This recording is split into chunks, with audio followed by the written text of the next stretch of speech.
Bienvenidos todos a este nuevo Cody Talk sobre la fideicomisos bajo la nueva regulación del reglamento de ventas a plazos que recientemente salió en el MEIC. Agradecemos la participación de todos los que nos acompañan, especialmente a los panelistas de hoy, a Daniel Quesada, de la empresa y socio director de Intermanagement de Servicios Fiduciarios, y a la abogada senior de la empresa BDO Prisa Mena. Como siempre, vamos a grabar esta sesión y cuando hayamos acabado, en días posteriores les estaremos compartiendo el video para que lo puedan repasar. Los dejo sin más preámbulo con Brisa y Daniel. Hola, muchas gracias, Verónica. Voy a nada más a activar la pantalla para compartírselas.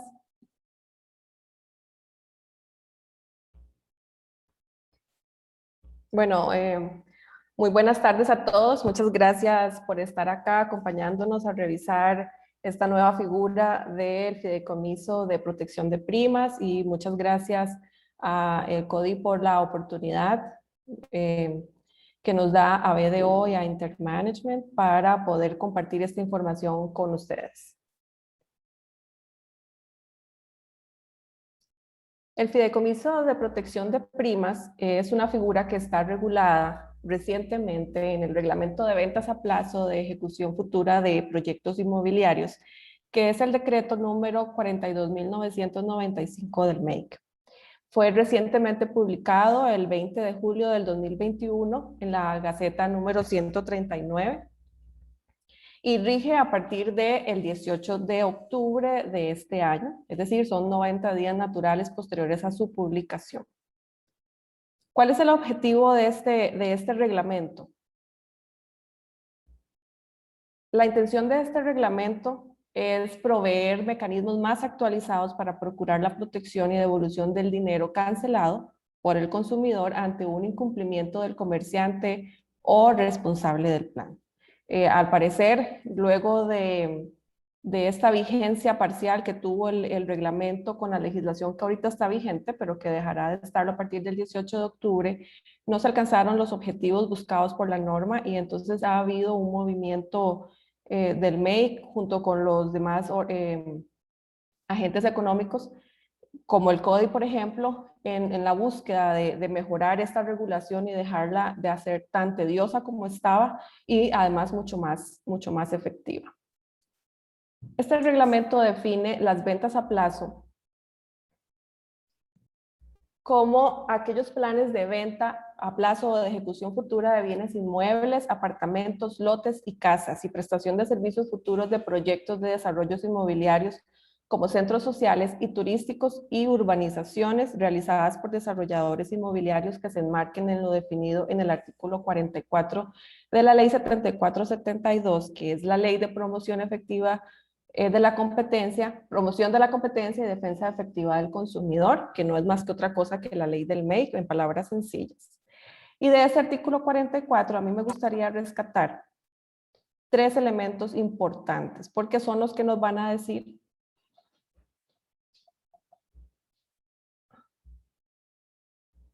nos van a decir o nos van a definir cuáles son los proyectos inmobiliarios que están regulados por este nuevo reglamento.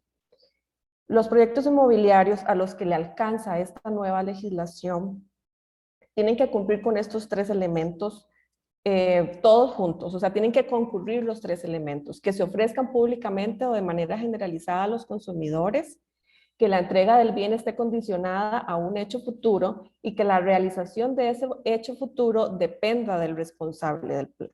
Entonces, con estos tres elementos podríamos simplemente definir que en caso de que un proyecto inmobiliario ya esté terminado, no lo alcanza esta regulación. O sea, no tendríamos que cumplir con toda la normativa sobre autorización de proyectos inmobiliarios, o simplemente podríamos dar por terminado el fideicomiso de garantía que ya vamos a mencionar, el fideicomiso de protección de primas que ya vamos a mencionar más adelante.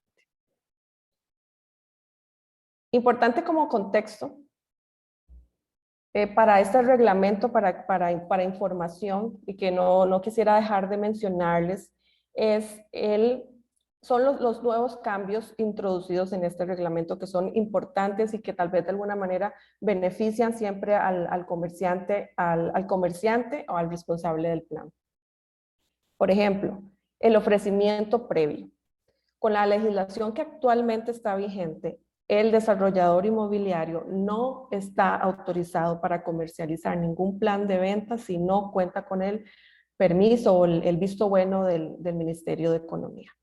Con esta nueva regulación, el Ministerio de Economía está siendo más flexible y está autorizando que haya un grado de publicidad de este proyecto inmobiliario. Lógicamente hay una excepción o hay una traba, ¿no?, en esta autorización, y es precisamente que no se pueden recibir recursos, no se pueden recibir reservas, no se pueden recibir primas ni nada por el estilo. Si el MEIC se da cuenta de que hay un desarrollador que está haciendo publicidad y que no tiene el visto bueno del Ministerio de Economía, interpone una denuncia ante la Comisión Nacional del Consumidor y va a solicitar o podría solicitar una medida cautelar. Con esto les detienen la publicidad del proyecto inmobiliario y además, bueno, les podrían abrir un procedimiento administrativo que no es objeto de esta charla, pero es decir, es una consecuencia de este incumplimiento. Un segundo cambio importante y que simplifica toda la tramitología del registro del proyecto inmobiliario es que las personas físicas o jurídicas quedarán inscritas ante el MEIC de manera automática al aprobarse el plan de venta a plazo o de ejecución futura de bienes inmuebles. Esto quiere decir, eso es importante recalcarlo porque con la legislación vigente, este registro estaba separado en dos etapas. La primera etapa era la de registrar el responsable del plan y una segunda etapa en la del registro de la aprobación del proyecto inmobiliario. Con el reglamento nuevo, entonces esto se simplifica en una sola etapa, en un solo momento. El reglamento lógicamente establece un listado de documentos y de requisitos que hay que revisar para poder presentar todo en conjunto y cumplir con la normativa, ¿no? El tercer cambio importante para los desarrolladores es la obligación o el deber de información del plan de venta cada año. El reglamento establece que durante los primeros 15 días hábiles del mes de agosto de cada año se debe enviar al Ministerio de Economía información detallada de cada plan de venta. Esto no es que sea un requisito nuevo en la legislación, pero no tenía definido un plazo. Y en la medida en que no tuviera definido un plazo, pues era poco probable que se cumpliera por parte de los desarrolladores, y en todo caso el MEC no podía pues hacer un cumplimiento o solicitar un cumplimiento obligatorio de esta presentación de información porque no había una herramienta en la ley. Hoy sí la hay. Y el último cambio importantísimo, que es el que nos trae hoy en esta tarde, es precisamente la forma en que el responsable del plan va a comprobar la solvencia económica de su proyecto inmobiliario. Y es precisamente la creación de esta figura del fideicomiso de protección de primas o abonos extraordinarios. ¿Qué es lo que pasa ahora? Al Ministerio de Economía o de cara al Ministerio de Economía no es importante la comprobación de un financiamiento bancario o si el proyecto inmobiliario cuenta con capital de trabajo de sus socios. Únicamente le interesará comprobar o pedirá que se le presente una copia certificada de este fideicomiso de prima o abonos extraordinarios o pagos adicionales. Pero para efectos de simplificar la charla, voy a mencionar que se trata de fideicomiso de protección de primas, pero tendríamos que pensar en un concepto más amplio, como es cualquier otro pago o abono que realiza el consumidor, e inclusive la reserva, ¿verdad? Todo eso entra dentro de este fideicomiso de protección de primas o de esta figura de protección de primas. En el caso en que este responsable del plan no pudiera comprobar que cuenta con un fideicomiso de protección de primas porque no está interesado o porque simplemente sus condiciones financieras no se lo permiten, tendría que demostrar o tendría que presentar a favor del MEIC una garantía o una caución. De esto vamos a hablar más adelante sobre cuáles son estas características de esta garantía o esta caución. Entrando en materia de la figura del fideicomiso de protección de primas, hay algo muy interesante, por lo menos para los abogados, y es que este reglamento define desde el inicio cuáles son las partes y define al fideicomitente como el comerciante o el responsable del plan. Al fiduciario dice que puede ser una entidad pública o privada autorizada por la SUGEF, pero no puede ser el banco que le da financiamiento bancario, valga la redundancia, al proyecto inmobiliario. No puede ser el mismo. Y tampoco puede ser fiduciario una empresa privada que sea o que tenga algún tipo de relación con el fideicomitente, es decir, que forme parte del mismo grupo de interés económico. El fideicomisario principal lo señala que es el consumidor o el comprador. Y crea otra figura, una otra parte, que es el fideicomisario secundario y que establece que es el mismo comerciante responsable del plan. Esto puede ser porque en caso de cumplimiento del desarrollador, hay dineros o intereses que le van a poder ser liberados a este responsable del plan una vez finiquitado y liquidado el fideicomiso.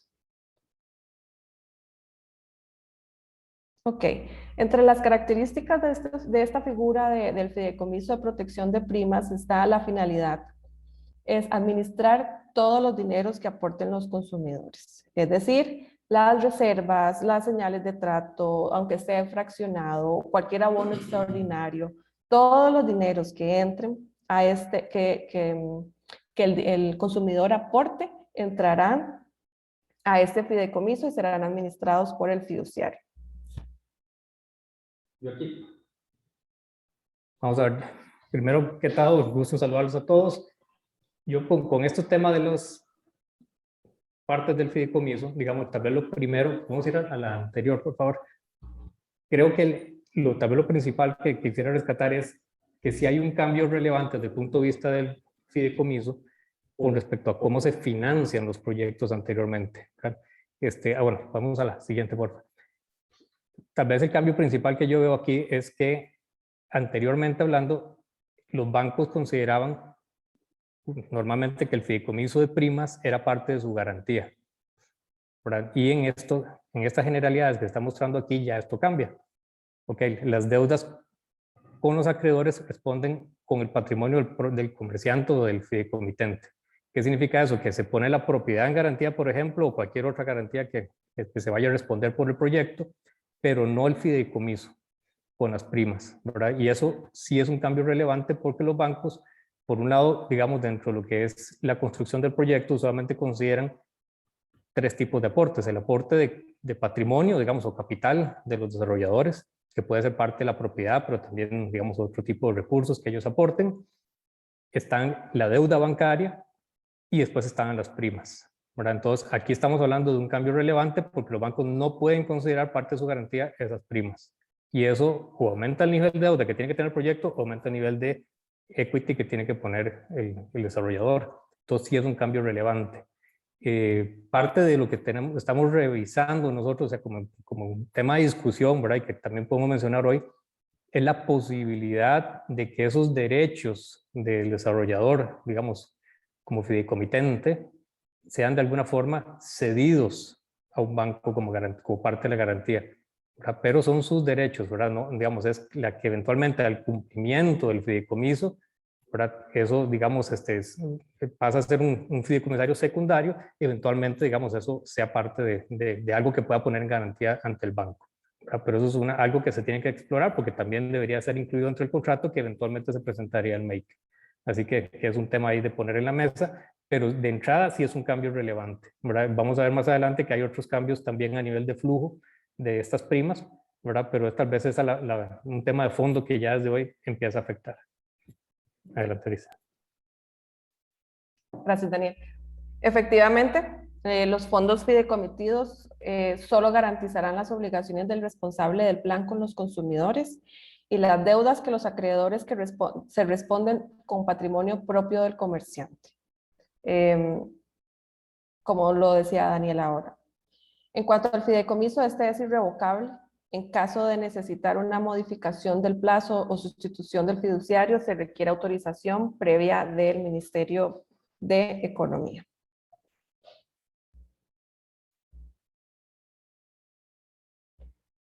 El patrimonio es un patrimonio autónomo.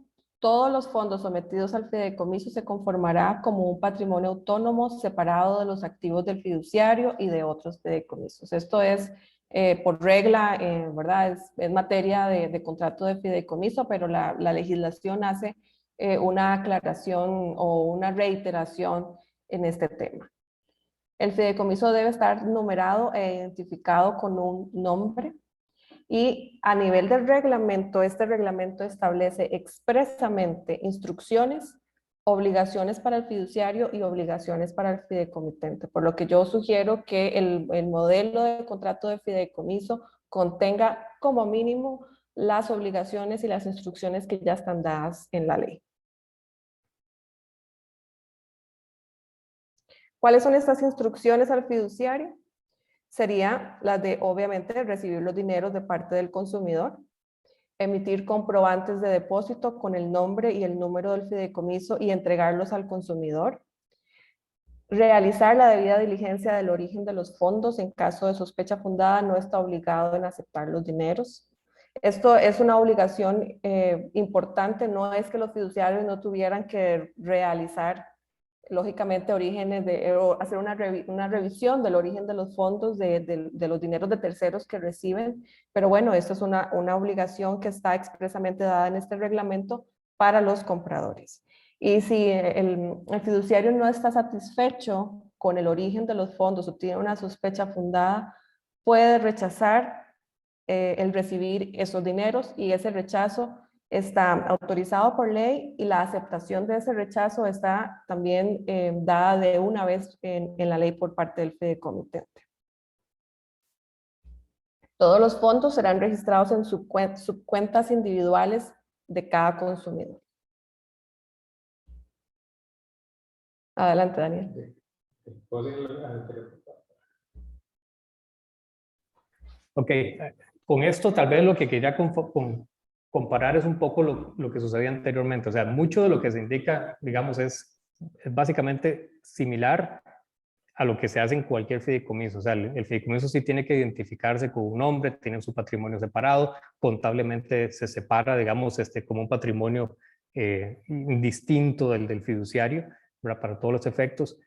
Pero, digamos, en lo que era el fideicomiso de administración de primas previamente, era tal vez un rol un poco más pasivo. Sí había un rol contable de identificar los depósitos y digamos, identificarlos con respecto a cada consumidor, pero aquí estamos hablando de que ahora hay una relación directa con el consumidor, con el make y por ende también con el desarrollador. O sea, ahora se reciben los dineros, pero también es el fiduciario el que entrega los comprobantes de ese depósito. Anteriormente realmente era un rol del comercializador que tenía la relación con ese comprador, y nosotros realmente éramos un custodio que recibíamos esos depósitos, pero siempre la relación era a través del desarrollador. Ahora aquí está estableciendo que vamos a tener contacto, digamos, de alguna forma, porque entregamos estos comprobantes directamente al consumidor.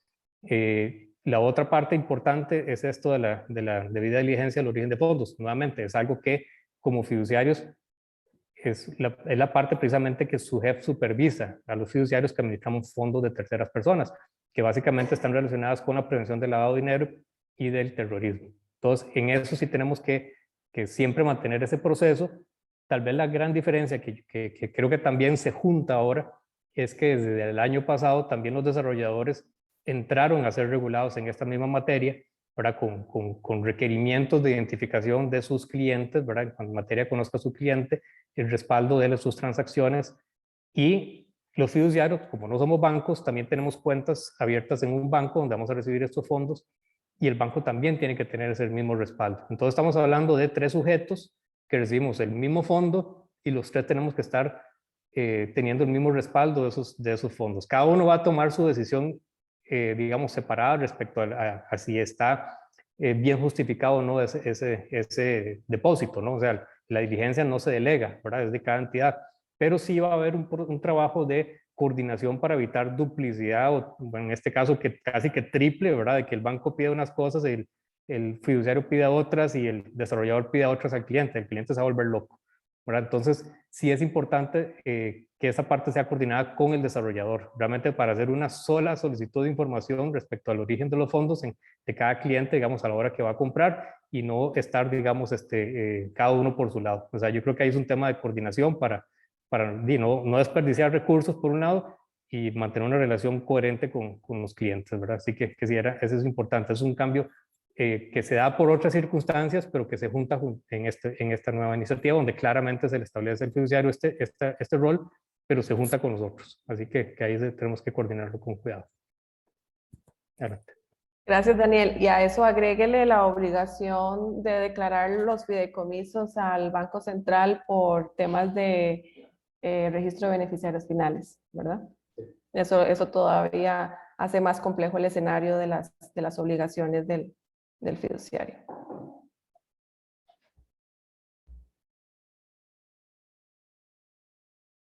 Ok, dentro de la lista, lógicamente aquí no estoy enlistando todas las obligaciones del fiduciario que vienen en el reglamento, pero sí tratamos de extraer las más importantes. Por ejemplo, administrar directamente con la diligencia de buen padre de familia los bienes transferidos y los frutos del fideicomiso. Ejercer las acciones de defensa del patrimonio fideikomitido en caso de que haya algún tipo de litigio o de disconformidad con las partes, o inclusive alguna resolución, una orden de alguna entidad o ministerio de Economía o al Ministerio Público si es un tema penal. Entregar al fideicomitente junto con estados financieros del fideicomiso un reporte de todos los dineros recibidos, la inversión realizada y los intereses generados. Esta obligación se menciona para el momento en que se finalice el fideicomiso, cuando se haga una liquidación del mismo. Girar los fondos de los recursos recibidos por los consumidores de conformidad con el plan de desembolsos indicado en el artículo 25 y notificar al MEC de cada desembolso. Este artículo 25 será muy famoso para todos ustedes después porque es el artículo que establece los porcentajes de desembolsos que está autorizado el fiduciario a realizarle al desarrollador, ¿no? al responsable del plan. En caso de incumplimiento de contrato por parte del comerciante, el consumidor tiene derecho a la devolución del 100% de los aportes o sumas pagadas por concepto de primas, pagos extraordinarios o abonos adicionales. Las diferencias en sumas serán asumidas por el comerciante. Como habíamos mencionado antes en las características de fideicomiso de protección de prima, este fideicomiso únicamente responde de las obligaciones que tiene el responsable del plan con los consumidores. Por lo tanto, en caso de un incumplimiento de parte del desarrollador, el 100% de los dineros aportados por el consumidor se le deben devolver. Si al momento del incumplimiento del responsable del plan, del comerciante, ya se han realizado desembolsos, entonces el fiduciario deberá girar al consumidor los fondos que tenga bajo su custodia y le corresponderá al responsable del plan pagarle al consumidor la diferencia. Aquí me parece que hay una laguna en la ley porque no se contempla o no hay algún plan B para garantizar este pago de parte del comerciante, pero la legislación está puesta de esa manera actualmente. El artículo 25 de este reglamento establece las características de la forma en cómo se van a realizar estos desembolsos. Por ejemplo, deben ser desembolsados gradualmente según el informe de avance de construcción realizado por un perito fiscalizador imparcial, profesional en ingeniería civil inscrito en el CEFIA independiente y nombrado por el fiduciario. Ok, aquí se establece otra obligación para el fiduciario, que es precisamente la contratación de un perito imparcial que le pueda ir dando esos informes de avance de obra. O bien, si el proyecto inmobiliario cuenta con un financiamiento bancario, el fiduciario podrá utilizar el mismo informe pericial de avance de construcción rendido al ente financiero y no, obviamente, no contratar a este perito externo. El artículo 25 detalla que se harán 6 desembolsos. Una vez que se logre el 10%, el 30%, el 50%, el 70%, el 90% y el 100% del avance de la obra del plan de venta a plazo o de ejecución futura de bienes inmuebles por etapa o por finca filial. Los desembolsos se harán sobre el monto total aportado por el consumidor o promitente comprador a la fecha del informe del avance y no sobre el saldo existente en el fondo fideicometido. Aquí es importante recalcar que actualmente están los contratos de opción de compra normalmente están estructurados en tesis de principio, aunque reconozco que hay excepciones, pero en tesis de principio están estructurados para que el consumidor pague una reserva, pague una señal de trato que normalmente está entre el 20% del precio de compra y el restante, el saldo del precio de compra, lo va a cancelar hasta el momento de la firma de la escritura pública, ¿verdad? De adquisición de la casa o del lote. Entonces, tal vez estaríamos interpretando que estos porcentajes de desembolso, 10, 30 y 50, son porcentajes calculados sobre ese 20% de señal de trato que normalmente se pide en las opciones de compra-venta. Habría que analizar, o en un caso muy particular, un tipo de opción de compra en donde además de la señal de trato, se le solicita al comprador que vaya haciendo pagos adicionales o pagos extraordinarios, en cuyo caso los desembolsos, estos porcentajes se calcularán sobre esa cantidad de dinero que haya sido depositada por el consumidor. Creo que tal vez aquí quisiera añadir, bueno, los otros dos cambios respecto a cómo manejábamos los fideicomisos anteriormente, ¿verdad? En primer lugar, el tema del contrato que establece que debe haber un perito que es contratado por el fiduciario. Entonces, eso antes no existía del todo. Digamos, el perito en sí, digamos, básicamente el contrato se podía establecer un mecanismo de desembolso que era a veces la misma instrucción del desarrollador indicando que ya tiene un cierto grado de avance, un cierto grado de condiciones que prácticamente el desarrollador podía establecer desde un inicio según su propia práctica de negocios. Ahora, digamos, se establece algo muy diferente, ¿verdad? Donde tiene que haber un perito, que bueno, puede ser el mismo perito bancario en caso de que haya un financiamiento, digamos, pero es contratado por el fiduciario. Entonces eso es algo que habrá que coordinar también, recibir los avances de obra y, digamos, verificar esos porcentajes de avances según lo que se dispone la ley. Como decía Brisa, hay diferentes modalidades de financiamiento de proyectos. Hemos visto pues sí, que hay proyectos que pueden pedirse la prima inicial, digamos, y nada más hasta que se haya el desembolso o la escritura, ya se entregue la casa y se hace la escritura formal al final del proceso. Hay otros, digamos, proyectos donde se piden avances también graduales, y hay otros en donde se financia la prima a lo largo de 18, 24 meses que dure la construcción del proyecto. O sea, que desde un inicio, digamos, el cliente comienza a poner una suma, no sé, menos de $1,000 por mes y con eso se va completando esa prima. Volvemos otra vez al tema del financiamiento bancario y el flujo de caja del desarrollador. Este es el cambio tal vez más relevante, como lo decía Brisa al inicio, en donde estos fondos eran parte del desarrollo, digamos, los mismos bancos normalmente pedían que esos fondos entraran primero, ¿verdad? Que si usted, digamos, pide un porcentaje de preventas de un proyecto y pide que esos porcentajes estén respaldados por primas de al menos un X porcentaje, ¿verdad? Ya hoy, en este momento, el banco posiblemente va a pedir igual el porcentaje de preventas que esté respaldado por las mismas primas, pero esas primas no se van a poder usar de entrada en el proyecto, que es lo que los bancos les gustaba ver anteriormente, ¿verdad? Decir, bueno, si allá hay un 10%, un 20% de primas sobre esas preventas, entran de primero al proyecto, lo primero que se desembolsa junto con el equity del desarrollador. Ahora vemos que eso, digamos, si entró un 10% de prima, eso se va a desembolsar en forma gradual conforme avance el proyecto.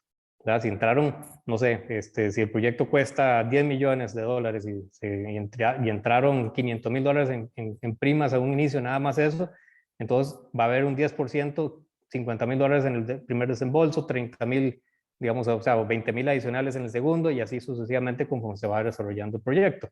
Entonces, el flujo de caja de las primas no se puede utilizar de un solo conforme entren, sino que va a ser gradual conforme ingresen esas primas.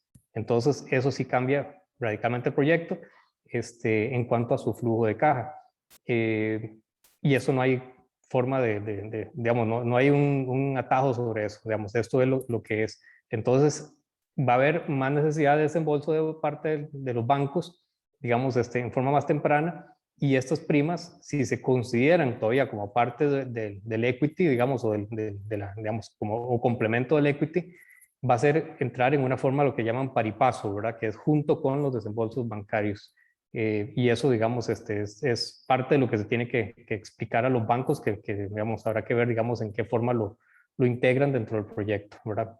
Pero bueno, esa era básicamente la observación.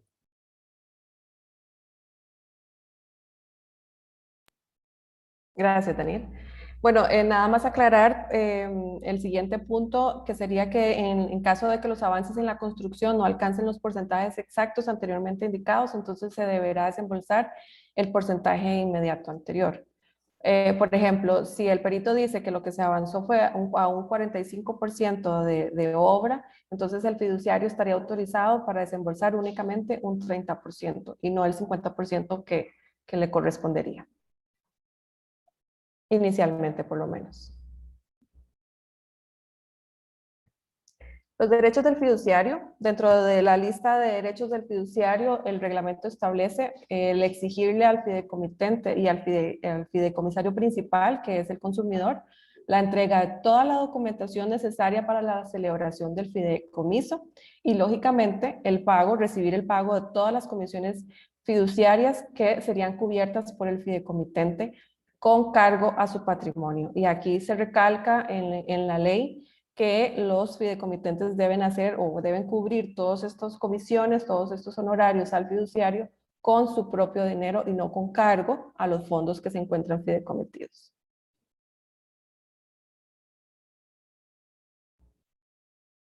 Para efectos del fideicomitente, es decir, del responsable del plan, el desarrollador inmobiliario, se establecen las siguientes obligaciones. Facilitar al fiduciario toda la documentación necesaria para la correcta ejecución del fideicomiso, asumir todos los gastos honorarios y demás obligaciones que demande la administración del fideicomiso, ordenar al fiduciario la devolución de los dineros a los consumidores en caso de que el MEIC le revoque la autorización del plan de ventas o bien cuando ocurra un cambio del plan que no haya sido aprobado por el comprador.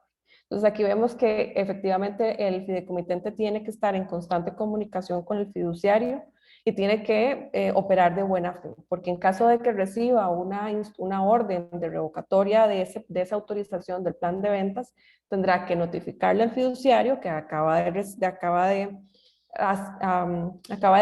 revocársele esa autorización para que el fiduciario de una vez gire los fondos a los consumidores. O bien en un escenario en donde el desarrollador del plan tenga que mover la fecha de entrega del bien por 3, 4, 5 meses y ese comprador no esté de acuerdo y desee terminar la opción de compra por incumplimiento de parte del responsable del plan, girará instrucciones al fiduciario para que el fiduciario devuelva esos dineros al comprador en particular o el comprador en cuestión que no está aceptando el cambio realizado al plan de ventas, mismo que debe contar de por sí con la autorización del Ministerio de Economía. De seguido, trasladar los fondos recibidos de los compradores al fideicomiso, lo que hace pensar que hay una posibilidad de que el fideicomitente pueda recibir de alguna forma los dineros de los consumidores y tenga que trasladarlos a la cuenta efectivamente del fiduciario. No es clara la idea del reglamento, pero pareciera ser que hay una posibilidad de que se puedan recibir. En todo caso, también la ley es clara al mismo tiempo de que los dineros tienen que entrar al fideicomiso. informar al MEC de la terminación anticipada del fideicomiso. Sobre todo en estos escenarios que les mencionaba antes, que es la revocatoria del plan de ventas. Entonces, lógicamente tienen que, en caso de que no puedan, de que se les revoque el plan de, la autorización del proyecto inmobiliario, o no pueda simplemente realizar el proyecto inmobiliario según los términos autorizados por el MEC y esté en la obligación de terminar el fideicomiso, eso se tiene que comunicar al Ministerio de Economía también.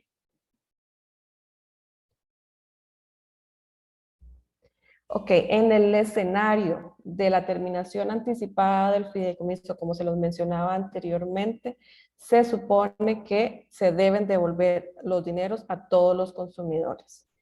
Les repaso, en el responsable del plan no llevará a cabo el proyecto inmobiliario, entonces instruirá al fiduciario para que liquide y entregue todos los dineros ante la orden del MEC en firme. Y aquí sí me gustaría aclararlo porque si el Ministerio de Economía emite una orden de terminación anticipada de ese fideicomiso por algún incumplimiento, esa resolución tendrá recursos, ¿no? Tendrá la posibilidad de que se le planteen recursos de revocatoria o de revocatoria con apelación en subsidio y esa resolución estará en firme hasta que se cumplan todos los plazos, se resuelvan todos los recursos. Entonces el fiduciario tendría que esperar, lógicamente, a que esa resolución esté en firme para hacer la liquidación de los dineros a los consumidores.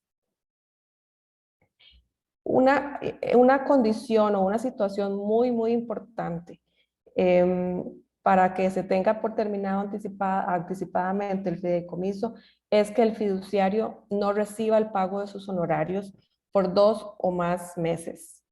En este escenario es importante estar al día con el fiduciario, me parece que el riesgo no vale la pena, porque este escenario activaría la devolución de todos los dineros a los consumidores y si ya se han girado desembolsos,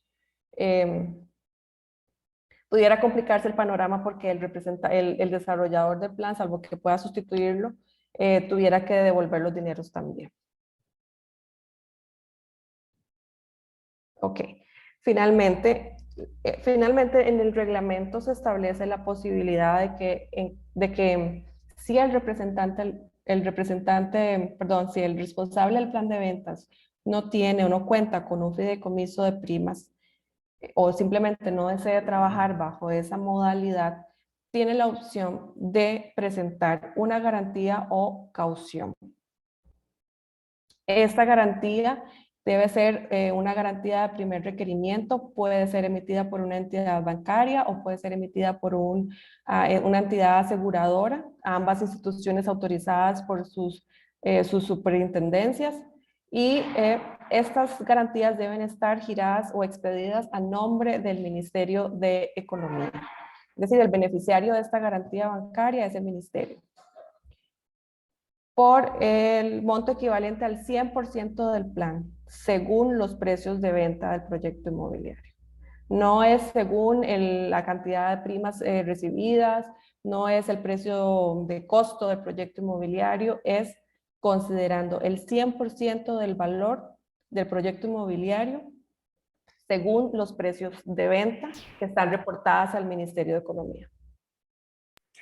Este es un tema relevante también, porque la alternativa de hacer la garantía o caución, precisamente por el hecho de estar basado en el 100% del precio de venta del proyecto, implica que aunque el porcentaje sea bajo, es un monto bien alto. O sea, si un proyecto, digamos, iba a recibir otra vez, que valga $10 millones las ventas del proyecto, iba a recibir primas por $500,000 o $1 millón o $2 millones, ponerle 20%. Pero si está exigiéndose, digamos, una caución, se calcula sobre los $10 millones. Entonces, si es un costo de un 1%, estamos hablando de $100,000. Y es un costo grande porque, digamos, es una garantía financiera, ¿verdad? No es la típica póliza de seguro, sino que digamos, una garantía de cumplimiento a nivel bancario, caución a nivel de seguros, pero es de tipo financiero, y esas son más caras. Así que sí es algo de considerar que es una alternativa, pues que se puede considerar, pero que su costo va a ser naturalmente más caro. De acuerdo.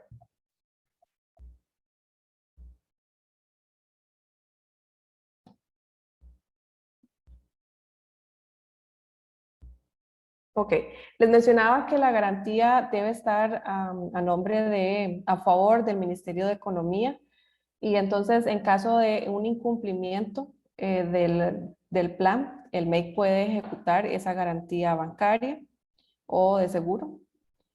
Em, en el caso de que el mismo responsable del plan no pueda cumplir con el proyecto inmobiliario en los términos autorizados, debe informarle al comerciante, perdón, al Ministerio de Economía. Y en ese caso, el Ministerio de Economía puede iniciar el trámite de ejecución, es decir, si recibe esa comunicación de parte del representante del plan. Y la otra posibilidad de ejecución de garantía es que el mismo MEIC, de forma oficiosa, compruebe que el proyecto no se llevará a cabo o no se ejecutará de acuerdo con los términos autorizados.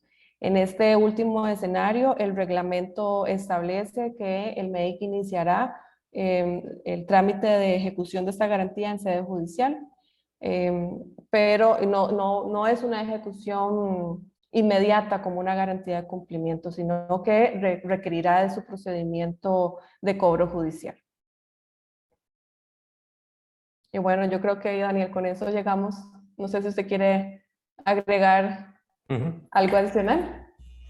No, básicamente es resumir el concepto sobre este fideicomiso. O sea, en términos generales, sí busca dar mayor seguridad a los compradores, vuelve a ser es un fideicomiso mucho más activo y ya con un marco regulatorio más estricto, ¿verdad? La elaboración de la versión anterior del fideicomiso, si bien se presentaba igual al MEIC, era más libre, ¿verdad? Realmente era, digamos, más a criterio de los abogados del desarrollador.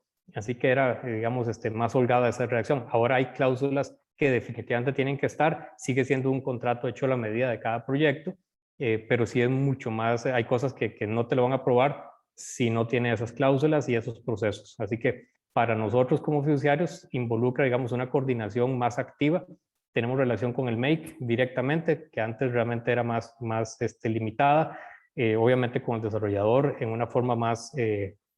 también mucho más activa, como estamos hablando de la parte que conozca a su cliente, en la parte de los desembolsos y con los mismos compradores, que también antes era mucho más limitado. El acceso, la idea ahora es tener, digamos, ya emitir comprobantes, así que sí es un rol más participativo en el desarrollo de los proyectos y que definitivamente pues implicará mucha más coordinación para todas las partes.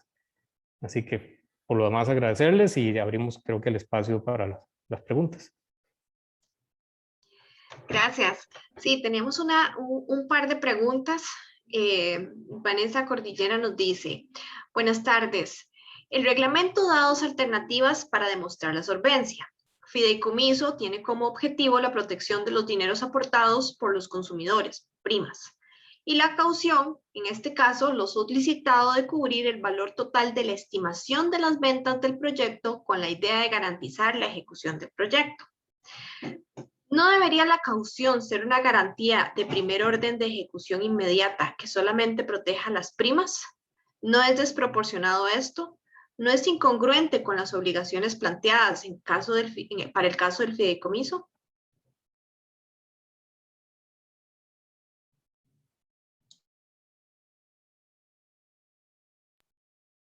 Sí, digamos, la alternativa es más severa que la primera opción que da el Ministerio de Economía de presentar un manejo o un fideicomiso de protección de primas. Lógicamente, en este fideicomiso de primas se están protegiendo las primas o los abonos extraordinarios, y la alternativa, que es la caución, nos exige una cobertura mayor, ¿verdad? De todo el proyecto inmobiliario, considerando los precios de venta. Pudiera pensarse que es efectivamente desproporcionada la protección. Ya veremos si en el camino esta regulación pudiera recibir algún tipo de recurso, de acción de inconstitucionalidad o algo por el estilo, en la medida en que se considere desproporcionado y atente contra las reglas de la razonabilidad. Solamente nos dirá el tiempo si esto efectivamente pudiera equipararse más adelante o modificarse para que cubra un monto proporcional diferente al 100% de los precios de venta. De momento ese es el reglamento y es la legislación que está vigente. Gracias, Brisa. Gracias, Daniel. Creo que no tenemos más preguntas. Si hay alguien que quiere participar con alguna consulta adicional. Y si no, creo que podemos ir, bueno, creo que aquí dice, el artículo 28, inciso A de la terminación anticipada del fideicomiso habla de esa terminación en caso de que el proyecto no se termine en los términos autorizados. ¿No abre esa expresión la posibilidad de que los clientes interpreten que cambios en las obras puede dar derecho a eso?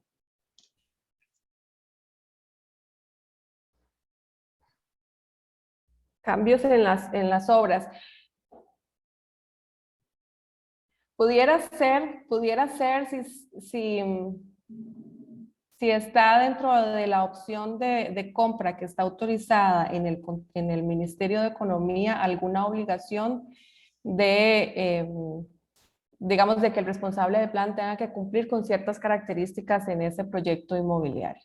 Entonces, lógicamente, si hay una promesa de un proyecto inmobiliario hacia el consumidor que cumpla con ciertas características que estén previamente también autorizadas o registradas en el MEIC, porque hay una serie de documentación sobre el proyecto inmobiliario que hay que presentar al MEIC y que el MEIC puede consultar, pudiera ser que se establezca un caso de que el cambio generado al proyecto inmobiliario no sea aceptado por este consumidor en particular y entonces se genere algún tipo de determinación para este consumidor y se le devuelvan los dineros a este consumidor.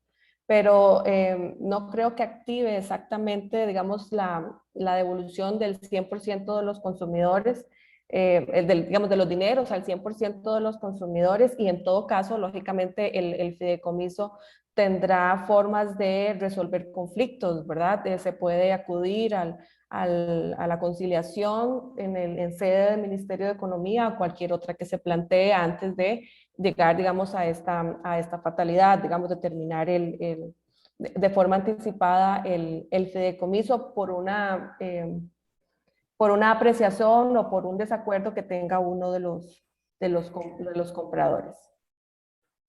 Creo que desde mi óptica como fiduciario pensaría que una cosa es el desarrollo del proyecto con las certificaciones de avance de obra, digamos, y que haya un incumplimiento en esos avances, que de repente el proyecto ya no siguió avanzando, o que, por ejemplo, el proyecto común todos, hay algo que no se esté cumpliendo, ¿verdad? Iba a tener una piscina, iba a tener una cancha de tenis, y de repente no hay piscina y nunca llega a la cancha de tenis. Entonces, ya hay un tema, digamos, de avance de obra sobre un presupuesto original aprobado. Entonces, creo que en esa parte es donde tal vez sí haya un efecto sobre todo el proyecto, pero si vamos a un tema de decir, bueno, yo compré digamos, con una cocina en esta forma y ya no me gustó cómo la hicieron, ¿verdad? O entonces ya yo no quiero, o no me gustó cómo quedó el play, o sea, digamos, algo que ya es de apreciación más individual, o sea, que precisamente vamos otra vez a lo que indicaba Brisa sobre la opción de compra. Si mi opción de compra decía X y digamos, tal vez me está incumpliendo en algo, o sea, ahí es donde está la clave, ¿verdad? ¿Qué dice esa opción de compra? ¿Verdad? Porque creo que desde la óptica está el tema individual con el comprador y después está el tema ya de completar el proyecto según lo que se está comercializando. Creo que son los temas claves. Y les recuerdo también que hay otra fecha para una charla directamente con el MEIC, que será el 9 de septiembre, de 10 de la mañana a 12 mediodía. Igual los invitamos a inscribirse, ahí les dejo el formulario. No sin antes concluir que, y debemos recordar que este reglamento aún no ha entrado en vigencia. Y eso también significa una curva de aprendizaje, tanto para la gente del MEIC como para el administrado, como para el desarrollador. Entonces es importante que exista una retroalimentación de parte de quien empiece a utilizar o a aplicar estas nuevas reglas en caso de que encuentre trabas, encuentre tropiezos y que nos lo manifieste, porque nosotros podemos perfectamente canalizar todas esas nuevas preguntas, si es que existen nuevos tropezones, ¿verdad? En la forma en que el reglamento se va operatizando. Los invitamos nuevamente a seguirnos en redes sociales, a inscribirse en las actividades CODE, y finalizo agradeciendo la participación de Brisa y de Daniel y los aportes que nos han hecho el día de hoy. Sin más por el momento, el día de hoy cerramos. Muchísimas gracias a todos. Brisa, Daniel. Muchas gracias. Muchas gracias por la invitación y estamos a la orden. Que estén muy bien todos. Buenas tardes. Igualmente, hasta luego.